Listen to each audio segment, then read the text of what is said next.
अस्सलाम वालेकुम students. This is weak number 13 और इस वीक के अंदर हम लेक्चर नंबर 26 से लेकर 25 एंड 26 जो है इनको कवर करेंगे। लेट्स क्विकली रिकॉल के लास्ट टाइम हमने क्या कवर किया था लास्ट वीक के अंदर। लास्ट वीक में बेसिकली हमने जो क्लासिफिकेशन लर्निंग है इसी को कंटिन्यू रखा था और हमने डिस्कस किया था परसेप्ट्रॉन्स के बारे में, जो कि बिल्कुल बेसिक टाइप के न्यूरल नेटवर्क टाइप होती है। इसके अलावा हमने मल्टीलेयर परसेप्ट्रॉन के ऊपर बात की थी। Multilayer perceptron is a basic and fundamental way of solving so many problems in neural networks और इसकी जो डीप वर्जन है वो काफी इफेक्टिवली डिफरेंट प्रॉब्लम्स जो है उनको सॉल्व करने के लिए यूज हो रहे हैं। तो इसके अंदर एक काफी फेमस लर्निंग एल्गोरिथम होता है जिसको हम बैक प्रोपगेशन एल्गोरिथम कहते हैं। बैक प्रोपगेशन एल्गोरिथम जो है इसके ऊपर भी हमने डिस्कशन की थी लास्ट टाइम। इसके अलावा हमने एक और क्लासिफिकेशन एल्गोरिथम देखा जो कि एक इंटायरली डिफरेंट तरीके से वर्क करता है। ये एज सच कोई मॉडल प्रिपेयर नहीं करता बल्कि ये ट्रेनिंग डेटे को अपने पास सेव कर लेता है और जब भी इसके पास कोई क्लासिफिकेशन क्यूरी आती है तो ये उसको ट्रेनिंग डेटे के साथ कंपेयर करता है और उसकी बेसिस के ऊपर ये क्लासिफिकेशन जो है इसको परफॉर्म करता है। इसको हम के नियरेस्ट नेबर एल्गोरिथम कहते हैं। थोड़ा सा just to get the idea कि हमारे पास सुपरवाइज लर्निंग के अंदर एक और टाइप ऑफ द लर्निंग जो है अवेलेबल है जिसको हम रिग्रेशन या न्यूमेरिकल प्रेडिक्शन कहते हैं। इसकी भी दो बड़ी फंडामेंटल टाइप्स जो हैं इनको हमने देखा था। एक जिसको हमने यूनिवेरिएट रिग्रेशन कहा था जो परसेप्ट्रॉन से मिलता जुलता कॉन्सेप्ट है, और दूसरा जिसको हमने मल्टीवेरिएट रिग्रेशन कहा था। अगर आपके पास सिर्फ एक ही फीचर है तो आप उसके लिए यूनिवेरिएट रिग्रेशन जो है यूज करते हैं, और अगर आपके पास मल्टीपल फीचर्स हैं तो आप उसके लिए मल्टीवेरिएट रिग्रेशन जो है वो यूज करते हैं। रिग्रेशन और क्लासिफिकेशन जो है इसमें फर्क ये होता है कि रिग्रेशन आउटपुट में कोई डिस्क्रीट क्लास जो है वो रिटर्न कर रही होती है, और जब क्लासिफिकेशन जो है ये डिस्क्रीट क्लास जो है वो रिटर्न कर रही होती है एज आउटपुट। और जो न्यूमेरिकल प्रेडिक्शन या रिग्रेशन है ये कोई न्यूमेरिकल वैल्यू जो है वो जनरेट कर रही होती है आउटपुट के तौर पे। ओके जी, ये हमारी कुछ डिस्कशन थी which we have done in the last time. Last week के अंदर हमने ये जो है इसको परफॉर्म किया था। आज जैसे कि मैंने लास्ट टाइम भी आपको बताया था कि हम थोड़ा क्विकली रिव्यू करेंगे एक बहुत ही फेमस एप्लीकेशन एरिया है आर्टिफिशियल इंटेलिजेंस का, जिसको हम नेचुरल लैंग्वेज प्रोसेसिंग कहते हैं या NLP कहते हैं। तो हम जरा इसके ऊपर थोड़ा क्विक रिव्यू जो है वो परफॉर्म करेंगे। काफी ये ब्रॉड एरिया है, काफी इसकी डायमेंशंस हैं और ये one of the successful area है आर्टिफिशियल इंटेलिजेंस का। तो इसको उतनी डेप्थ में तो हम शायद कवर नहीं कर पाएंगे, जो हमारे पास एक दो वीक के अंदर हमारा प्लान है कि हम इसको एक्सप्लोर करें। तो हम क्विकली जो है इसको इंट्रोडक्टरी हद तक जो है वो कोशिश करेंगे कि इसको हम एक्सप्लोर करें। Okay, let's start. आज हम जो डिस्कशन करेंगे NLP के बारे में, उसमें हम शुरू में जरा इसको थोड़ा जस्टिफाई करने की कोशिश करेंगे, डिफाइन करने की कोशिश करेंगे कि NLP फील्ड क्या है, इसकी क्या डिफरेंट जो टाइप्स हैं ये हमारे पास एग्जिस्ट करती हैं। फिर just to get the appreciation of the area हम इसके डिफरेंट एप्लीकेशन एरियाज जो हैं इनके ऊपर डिस्कस करेंगे, और एंड के ऊपर हम कुछ फेजेस होती हैं which are defined by the linguist, जिनको हम लैंग्वेज अंडरस्टैंडिंग फेजेस कहते हैं, इनके ऊपर भी हम थोड़ा बात करेंगे। NLP के अंदर हम मोरलेस इन्हीं जो फेजेस हैं इनको ऑटोमेट करने की कोशिश कर रहे होते हैं, इम्प्लीमेंट करने की कोशिश कर रहे होते हैं। तो थ्योरेटिकली हम जरा इनको थोड़ा एक्सप्लोर करेंगे, अंडरस्टैंड करने की कोशिश करेंगे कि ये फेजेस जो हैं इनमें से क्या डिमांडेड है, क्या एक्सपेक्टेड है। ओके जी, नेचुरल लैंग्वेज जो है आप जानते हैं कि इंसान में और दूसरे स्पीशीज के अंदर जो है अगर आप कंपेयर करें तो मेन डिफरेंस जो है, one of the main difference जो है वो इंसान की एक लैंग्वेज प्रोसेसिंग कैपेबिलिटी है। हमारे पास बहुत सारी लैंग्वेजेस अवेलेबल होती हैं, हम एज ए ह्यूमन उनमें कम्युनिकेट करते हैं, उनको यूज करके कम्युनिकेशन करते हैं, उनको यूज करके आइडियाज को, थॉट्स को शेयर करते हैं, अपने नॉलेज को प्रिजर्व करते हैं। तो नेचुरल लैंग्वेज जो है ये एक तरह से इंसानों के दरमियान एक कम्युनिकेशन टूल है, और ये बहुत हद तक एक बहुत बड़ा फैक्टर भी है इंसान की जो एक relatively high level of intelligence है in comparison to the other species. तो उसके अंदर ये एक बहुत बड़े फैक्टर के तौर पे जो है वो भी ये एग्जिस्ट कर रहा होता है। नेचुरल लैंग्वेज फिनोमिना जो है जिसको हम कंसिडर कर सकते हैं कि इंसान जो है वो आपस में किसी लैंग्वेज को यूज करके कम्युनिकेट कर सकते हैं, अपना नॉलेज, अपने आइडियाज जो हैं उनको कम्युनिकेट कर सकते हैं। तो basically Homo sapien is set apart from other species by the capacity for the language. They have the language and they can use this language and they can communicate with this language and they can also preserve their knowledge with this language. तो यही एक इंसान का और बाकी जो species हैं उनके दरमियान हम कह सकते हैं कि एक मेजर डिफरेंस है, जो कि अल्टीमेटली एक बहुत बड़े डिफरेंस के तौर पे अकर करता है as far as their comparative intelligence is concerned. अगर हम थोड़ा गौर करें तो जो लैंग्वेजेस होती हैं उनको हम दो तरीकों से कम्युनिकेशन के लिए यूज करते हैं। एक, हम इसको स्पीकिंग की वे में, स्पीकिंग की फॉर्म में जो है वो कम्युनिकेशन के लिए यूज करते हैं, और सेकेंडली हम इसको राइटिंग की फॉर्म में जो है वो कम्युनिकेशन के लिए यूज करते हैं। स्पोकन जो कम्युनिकेशन है लैंग्वेजेस की, ये तकरीबन जैसे यहाँ पे लिखा भी है कि around 100,000 years ago human has learned how to speak by using some kind of language। और लेकिन अगर आप कंपेयर करें रिटन एक्सप्रेशन का लैंग्वेजेस का तो ये ज्यादा ओल्ड नहीं है, अप्रोक्सीमेटली 7,000 years हुए हैं कि we have learned how to right.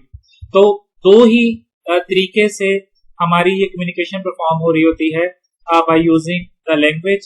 एक स्पीकिंग की फॉर्म में वर्बल कम्युनिकेशन होती है, और दूसरी हमारी राइटिंग की फॉर्म में, रिटन एक्सप्रेशन की फॉर्म में जो है by using some different type of symbols जो हैं वो हम कम्युनिकेशन जो है वो परफॉर्म कर रहे होते हैं।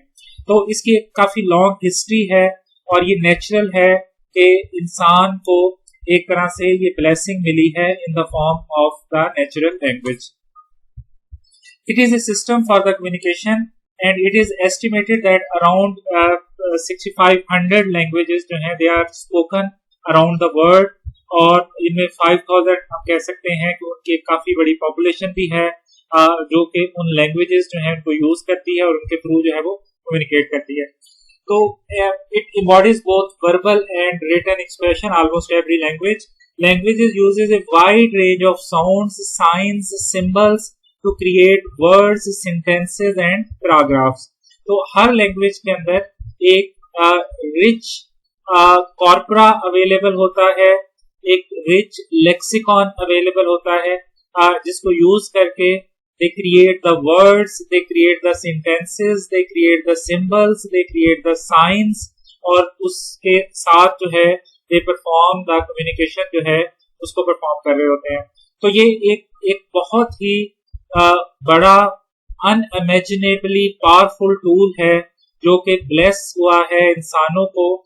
इसकी बहुत ज्यादा डिटेल्स में तो हम नहीं जा सकते, हम जरा स्ट्रेट फॉरवर्डली आते हैं कि what do we do in the natural language processing. और एआई जिसको हम कहते हैं आर्टिफिशियल इंटेलिजेंस के साथ how it is linked up. तो अगर हम गौर करें तो इंसान की जो इंटेलिजेंस कैपेबिलिटीज हैं इनमें से one of the biggest capability ये है कि वो इस लैंग्वेज को अंडरस्टैंड कर सकता है। He has the power of understanding the language. ना सिर्फ वो इसको प्रोसेस कर लेता है, इसके थ्रू कम्युनिकेशन करता है, इसके थ्रू इंस्ट्रक्शंस देता है, इसके थ्रू वर्किंग करता है, बल्कि उसके साथ साथ वो इसके कॉम्प्लेक्स स्ट्रक्चर्स को बहुत इजीली कॉम्प्रीहेंड भी कर लेता है, अंडरस्टैंड भी कर लेता है। तो एक तरह से ह्यूमन इंटेलिजेंस जो है वो काफी हद तक इस चीज से भी गेज हो रही होती है कि हम अपनी नेचुरल लैंग्वेज को कितना इजीली और पावरफुली जो है वो प्रोसेस कर सकते हैं।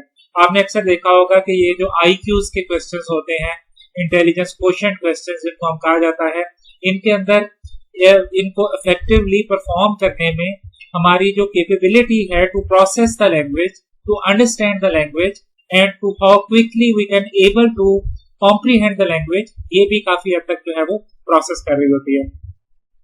तो when we enter into the field of natural language processing, तो थोड़ा सा हमारा वे ऑफ वर्किंग जो है वो चेंज हो जाता है। इससे पहले तक हमारा गोल ये होता है, the goal is not to make human computer literate, it is to make computers human literate.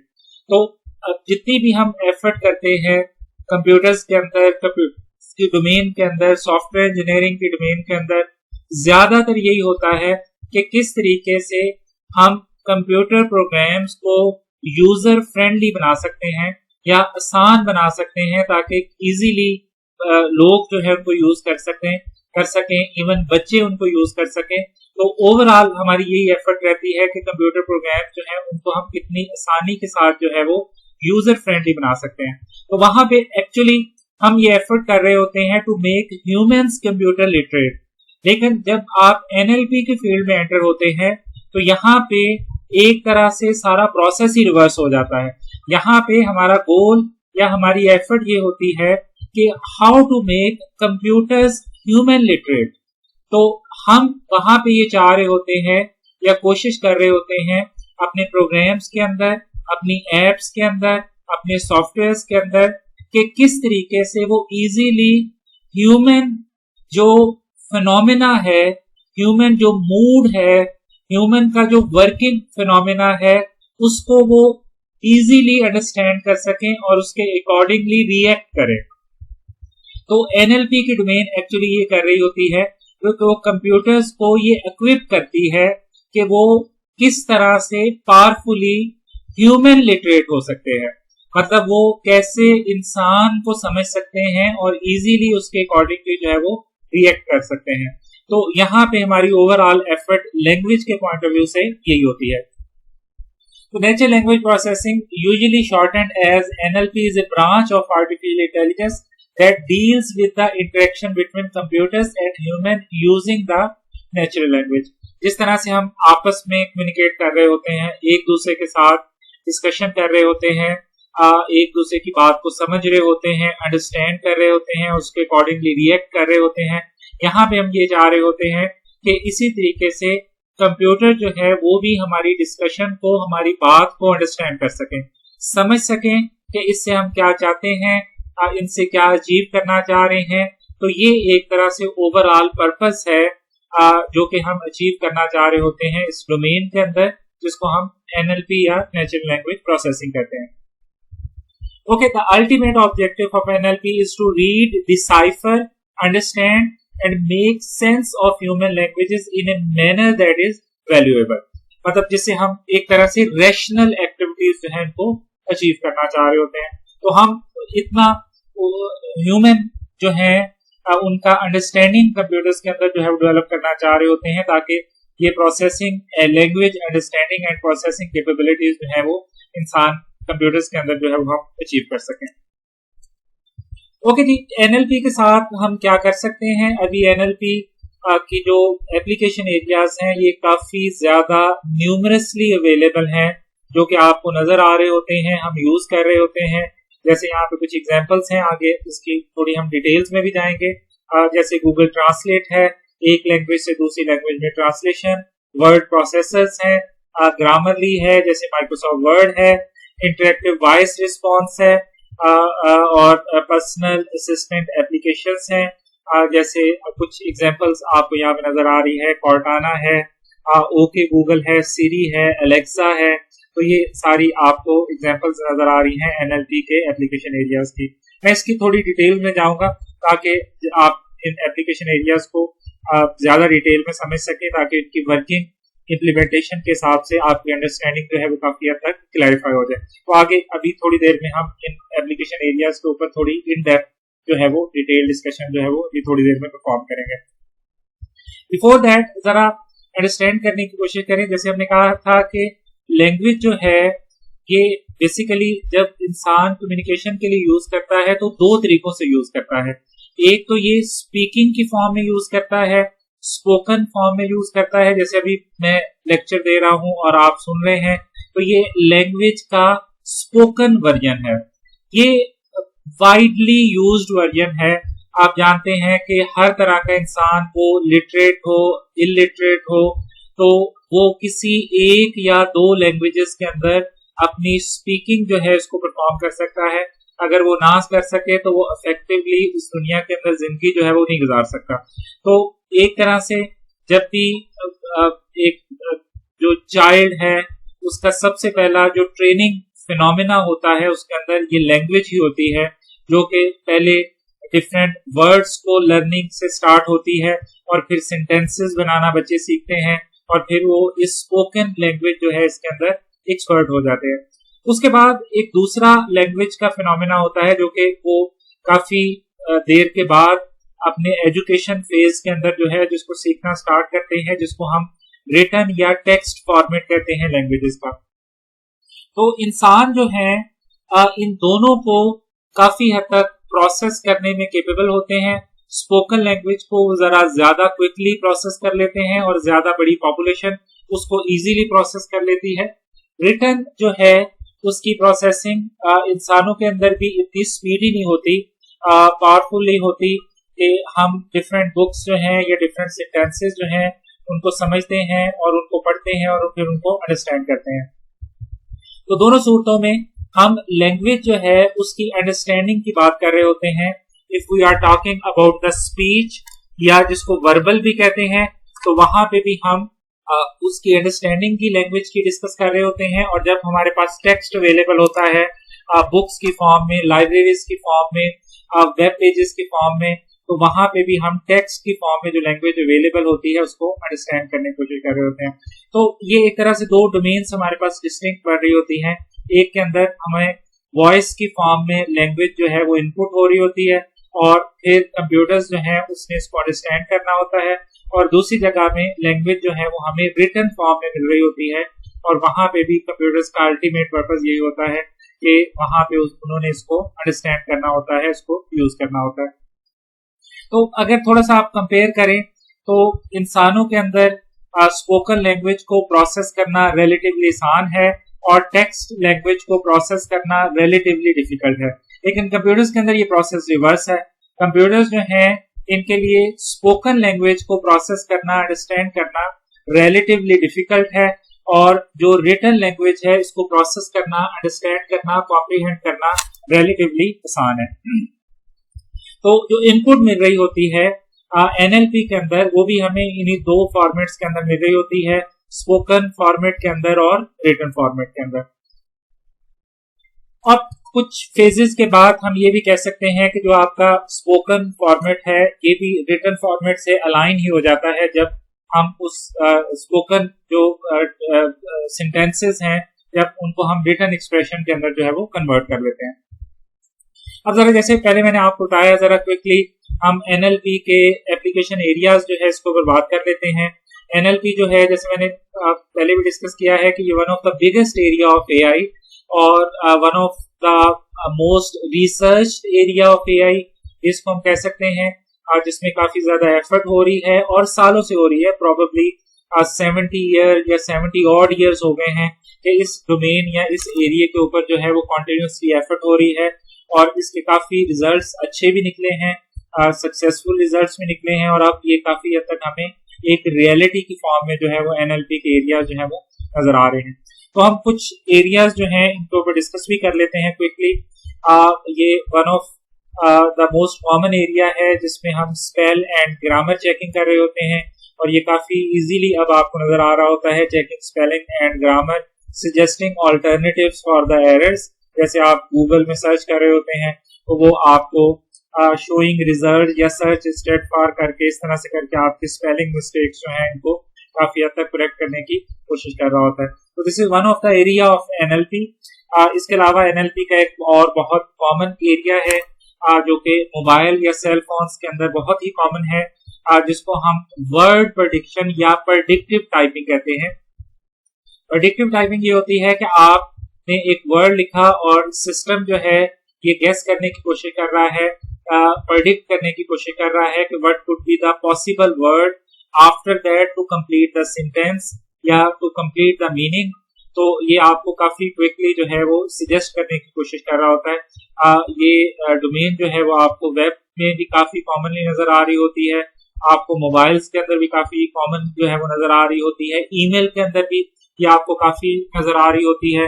इस डोमेन को हम कहते हैं या रेफर कर रहे होते हैं इसको प्रेडिक्टिव टाइपिंग के तौर पे। इसके नीचे आपको एक एग्जांपल भी नजर आ रही है कि जब हम गूगल पे सर्च कर रहे होते हैं तो हम एक वर्ड लिख रहे होते हैं तो वो उससे उसकी जो टर्मिनोलॉजी उसको कंप्लीट करने के लिए नेक्स्ट वर्ड जो है इनको सजेस्ट कर रहा होता है।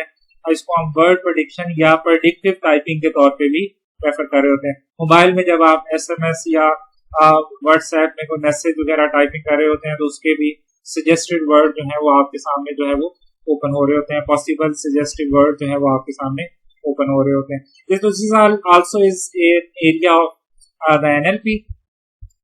इसके अलावा ये बहुत बड़ी डोमेन है जिसको हम इंफॉर्मेशन रिट्रीवल कहते हैं, finding relevant information document to the user Curie.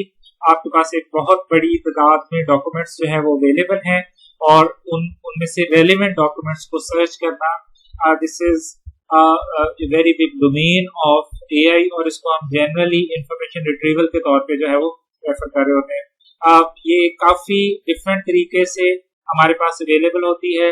Sometime ये लाइब्रेरी सर्च की फॉर्म में अवेलेबल होती है या डिफरेंट तरह के जर्नल्स में से आर्टिकल सर्च की फॉर्म में अवेलेबल होती है, जिसके लिए काफी डिफरेंट तरह के सर्च इंजन भी डिजाइन किए जाते हैं, जैसे गूगल स्कॉलर है, इंजीनियरिंग विलेज है, कंपेंडिक्स है, जो कि मिलियंस ऑफ आर्टिकल्स में से रेलिवेंट आर्टिकल्स जो हैं इनको सर्च करता है।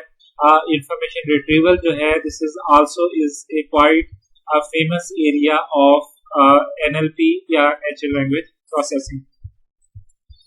टेक्स्ट कैटेगराइजेशन या क्लासिफिकेशन भी इसको आप कह सकते हैं।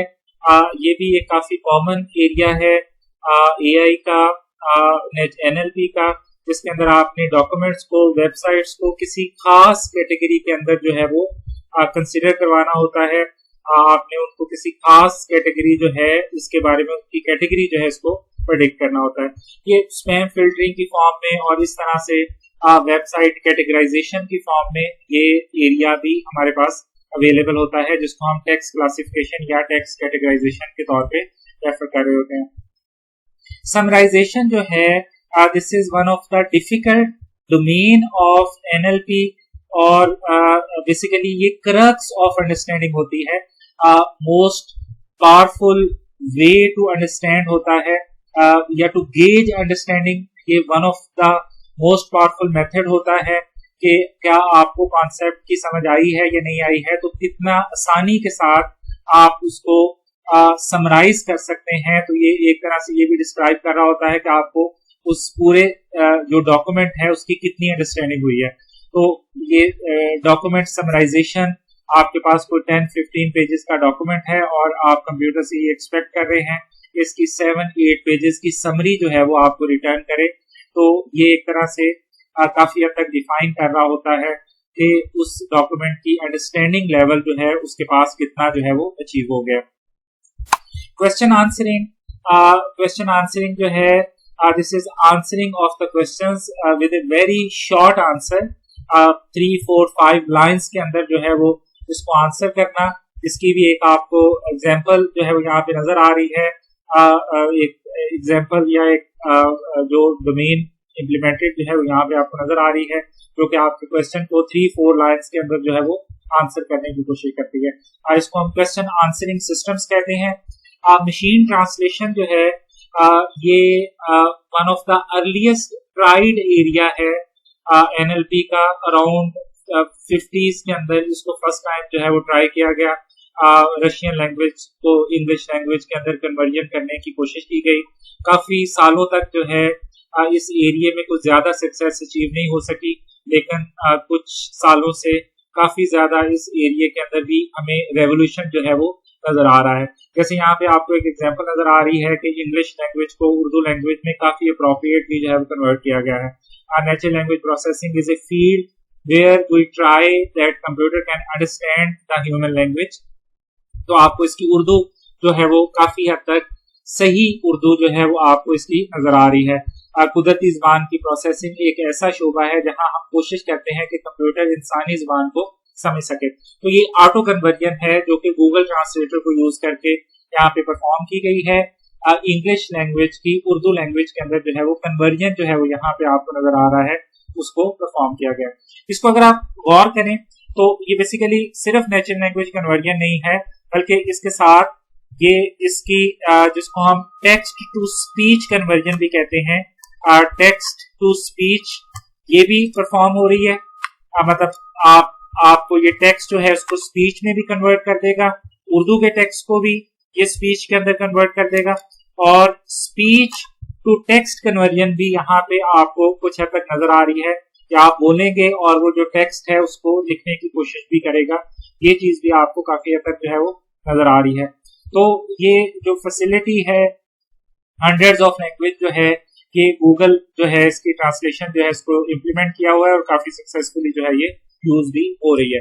जैसे आप अपने सेंटेंसेस को पूरी वेबसाइट्स जो है उनको ट्रांसलेट कर सकते हैं। रिसेंटली एक काफी एरिया जो है वो डेवलप हुआ है जब से ये इंटरेक्टिव वेब या वेब 2 जो है ये मर्ज हुआ है आज से 10-15 साल पहले, जहां पे यूजर जो है वो डिफरेंट एस्पेक्ट्स के ऊपर कमेंट्स कर सकते हैं या अपना ख्याल जो है इसकी अपनी राय जो है इसका इजहार कर सकते हैं। तो तब से ये एक काफी बड़ा एरिया जो है वो एनएलपी के अंदर डेवलप हुआ है, जिसको हम सेंटीमेंट एनालिसिस कहते हैं। सेंटीमेंट एनालिसिस ये है कि आपने किसी मूवी के बारे में, आपने किसी प्रोडक्ट के बारे में कोई अपना व्यू दिया है, अपना कमेंट दिया है, और आपका व्यू जो है वो किस टाइप का है, whether it is a negative view और it is a positive view, या आपका व्यू जो है उससे आपको उस प्रोडक्ट बहुत ज्यादा पसंद आई है या आपने उसको बुरी तरह से नापसंद किया है। इस चीज को एनालाइज करना, ओवरऑल इस डोमेन को हम सेंटीमेंट एनालिसिस कहते हैं।